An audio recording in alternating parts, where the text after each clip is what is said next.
आषाढी एकादशी मराठी निबंध. विठ्ठल विठ्ठल जय हरी विठ्ठल या नाम घोषाने संपूर्ण महाराष्ट्र भक्तिमय वातावरणात न्हाऊन निघतो.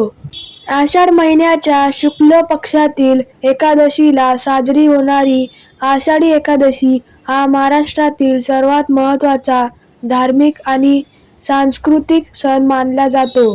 या दिवशी भगवान श्री विठ्ठल आणि माता रुक्मिणी यांची मनोभावे पूजा केली जाते.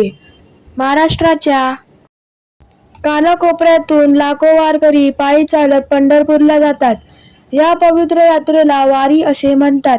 संत ज्ञानेश्वर महाराज आणि संत तुकाराम महाराज यांच्या पालख्यांसह वारकरी टाळ, मृदंग आणि वीणेच्या साथीने अभंग गात विठ्ठलाच्या दर्शनासाठी निघतात.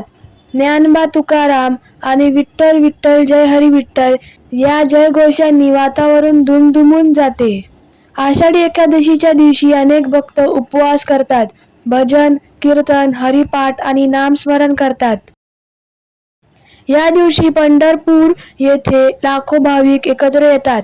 जात, धर्म, श्रीमंती किंवा गरिबी यांचा कोणताही भेद न ठेवता सर्वजण भक्तिभावाने विठ्ठलाच्या चरणी नतमस्तक होतात. त्यामुळे समानता, बंधुभाव आणि मानवतेचा सुंदर संदेश समाजात पोहोचतो.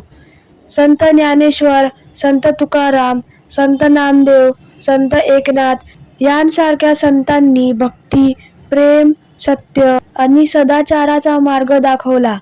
आषाढी एकादशी हा त्यांच्या शिकवणीची आठवण करून देणारा दिवस आहे. आषाढी एकादशी आपल्याला श्रद्धा, भक्ती, शिस्त, संयम, सेवा, प्रेम आणि एकतेचे महत्त्व शिकवते.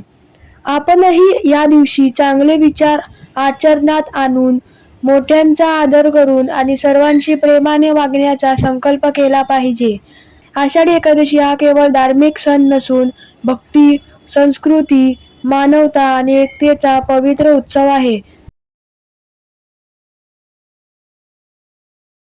So friends, if you like this video, please subscribe my channel and don't forget to press the bell icon. Thank you friends and bye bye.